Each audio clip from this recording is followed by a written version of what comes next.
Welcome to the Sunday Chat. The scariest thing or phrase you could ever admit to yourself. Yup.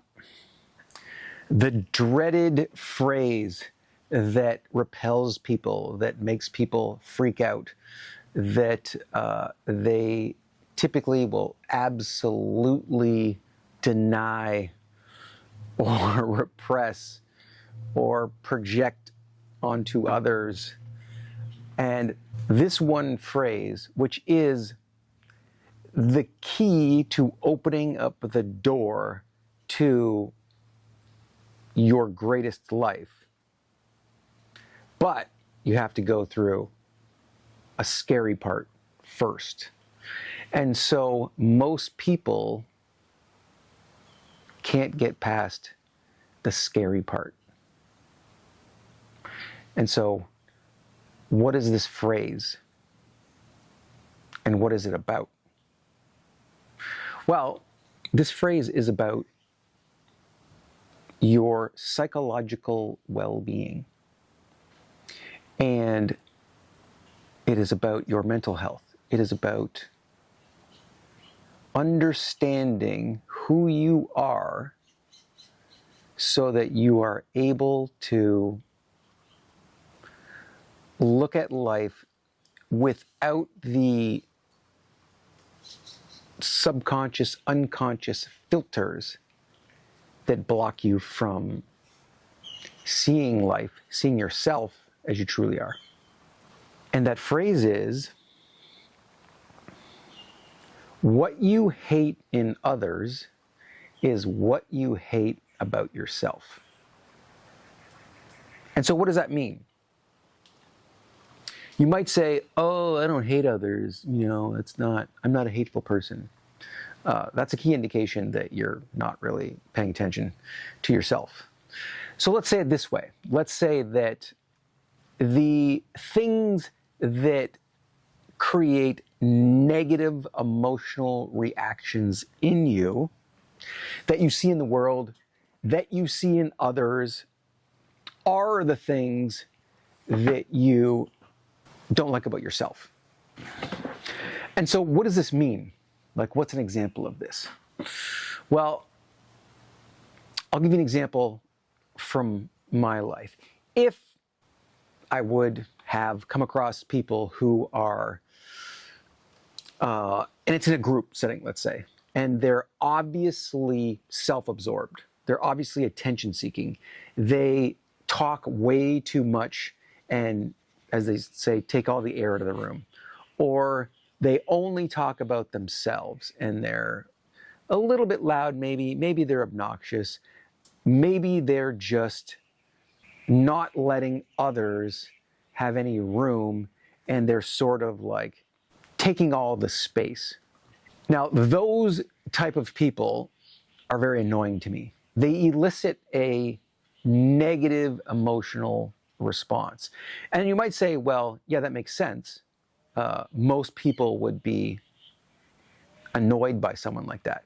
But maybe some people wouldn't. Some people who are, some people who don't like attention or who are much more comfortable being quiet in a group of people. So this person actually gives them some relief because they are taking up all the space. And so this person's okay with that. So in my case, I had to realize that I was super annoyed with people like this because I wanted attention. I wanted to have space in the room where others could see me and I could voice my opinion, or I could have an opinion. And me getting an emotional response to this person was me not realizing that what I disliked about that person was if and when I acted like that. And in fact, it was because I was like, you're taking up the space that I want to take up. Even if I'm not doing it at a level that is as obnoxious as what they're doing, there was, and I had to realize there was a part of me that wanted at least some of that attention, wanted at least some of that space. And now, once I became more comfortable with who I was and why I was getting angry at this person, and realizing like I didn't really necessarily need to get attention or take space, and why did I want this attention, and why did I want this space? These are just random people, and why would it bug me? I could just walk away, or I could just be like, oh, interject and be like, oh, can I talk? Can someone else talk? Without it being an emotional thing. And so once I was more aware of that inclination in myself, that I was attention seeking, then I started to see these other people in a different way. I started to actually empathize with them and think, oh, they're doing something that they're probably not consciously aware of. And once I was consciously aware of my needs for attention, my needs to be heard, then it became less of an emotional reaction. And then I was much more able to say, well, okay, if this person's taking the space, I'm just going to walk away and go somewhere else. And there was no emotional reaction. So I'd come to terms with that part of myself that allowed me to come to terms with that part of someone else's character. And so it no longer triggered me in a sense. And so the part of you that might be denying this is the part of your ego that wants to say, and I'll give you another example, which is a big one, and people might actually get triggered just by me saying this. And so that's how you know that the statement's true. It's Donald Trump and what they might call Trump derangement syndrome.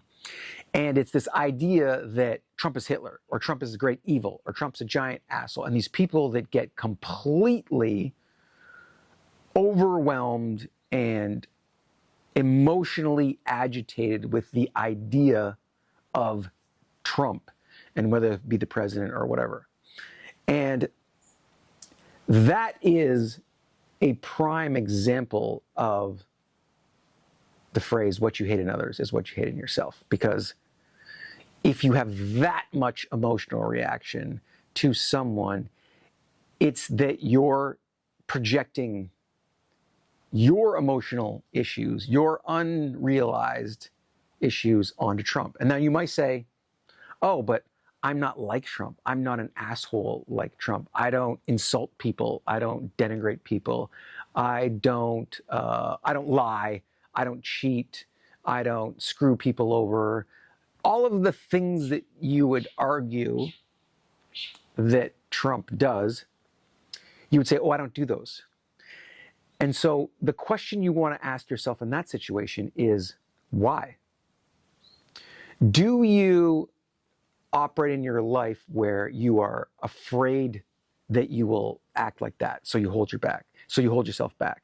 Or you don't want to harm people, so you go, oh, I'm not going to be that way, and I'm not going to actually enforce my opinion or take charge or make someone uncomfortable by saying a truth, or make someone dislike you by getting what you want and you need in your life.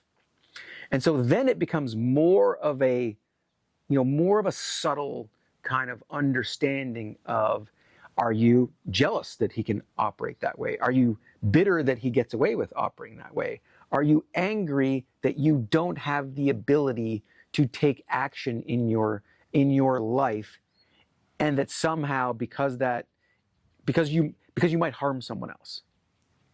And what that shows is that you, at an emotional level, don't understand or don't have the ability to take proper action in your life to get what you want, even if potentially someone else might not like you for it, even if you're not harming them. Is that you're so potentially sensitive to people saying, and afraid that people will say, oh, you're bad, or you're this, or you're that, that you do not meet your own needs that you really, really want in your life. And that's where these emotional reactions can come out, because you're not meeting your own needs. And so that's why that phrase for me, what you hate in others is what you hate in yourself, is really the opener for digging into my own issues and finding out what's at the root of that. And it is so absolutely true. For someone to deny that that statement is the truth is literally like denying that you are going to die. It's like someone telling you, no, I don't, that statement is true. And also, I am never going to die. So obviously you're like, oh, wait a minute, that's impossible. Everyone is going to die. And so if you look at that statement, what you hate in others is what you hate in yourself. It's the same truth. You cannot run away from that truth. You can deny it, you can repress it, you can say, Steve, you don't know what you're talking about. I completely, absolutely refuse to agree with that. Trump is a monster, or this person that I dislike is just an asshole. These other people that I just are weak and pathetic. They're stupid. They're whatever. All of that is what you think about yourself, somewhere within your psyche, and your job is to find it. And that is what unleashes your best life and your ability to humbly look at yourself. And what it also does is it's just going to give you a better life.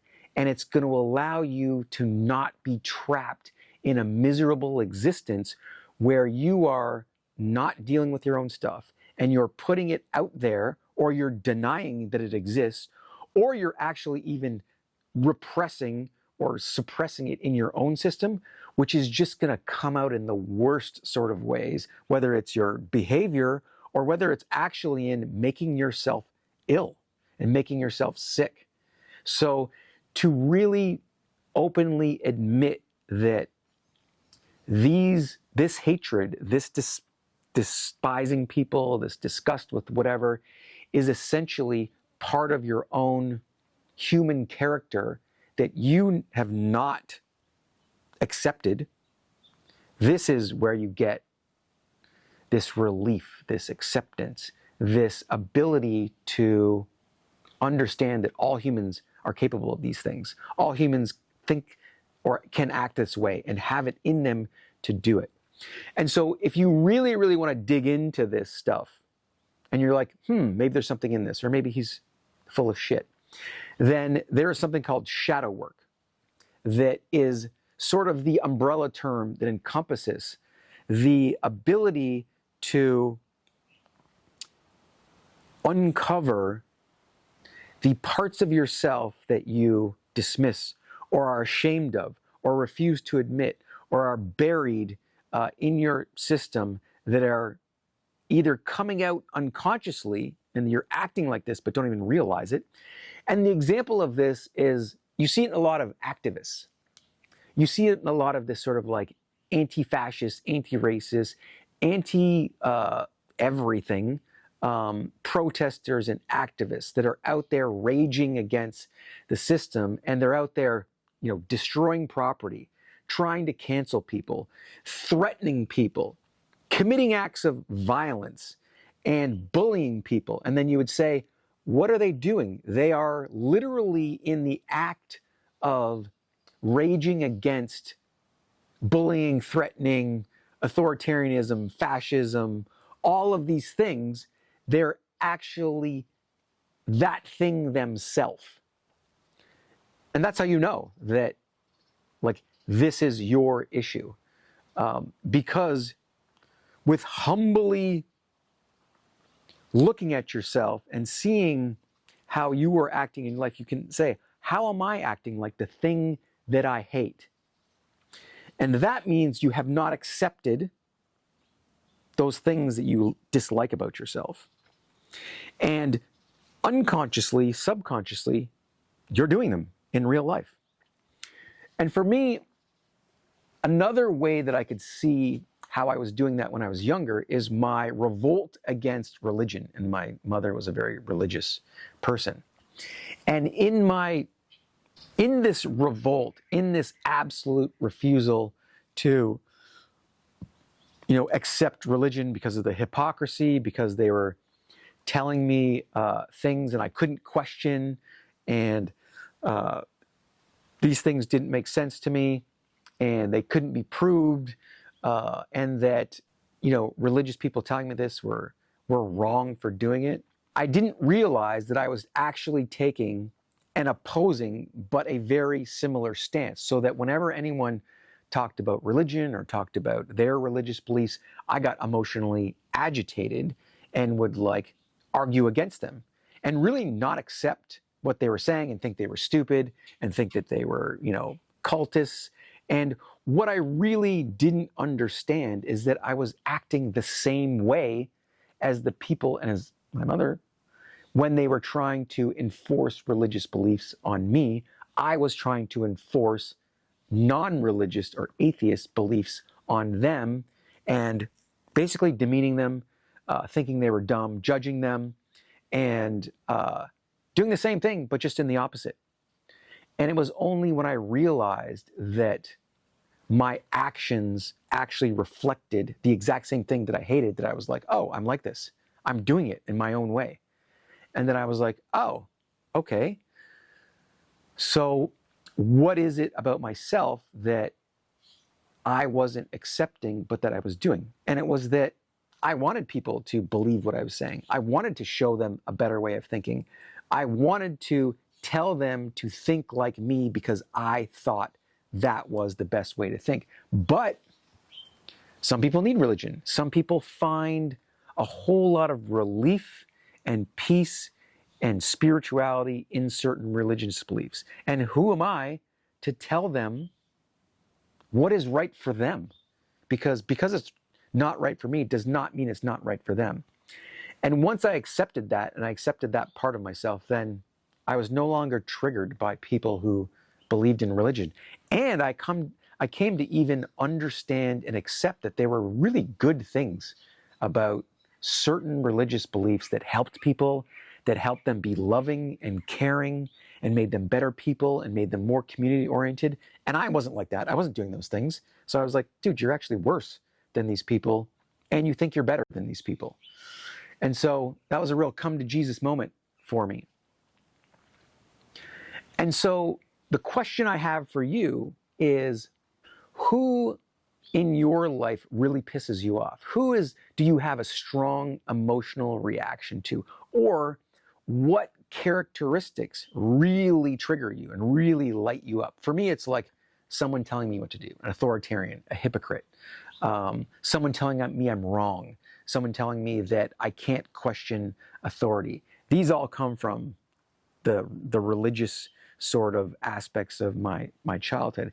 And so now I'm very much more aware of those and they're less triggering for me. So for you, the question for you to open this door to a better life and a better understanding and less emotional triggering is, what characteristics piss you off? Who in your life pisses you off? And where is this in you? Are you actually acting like that?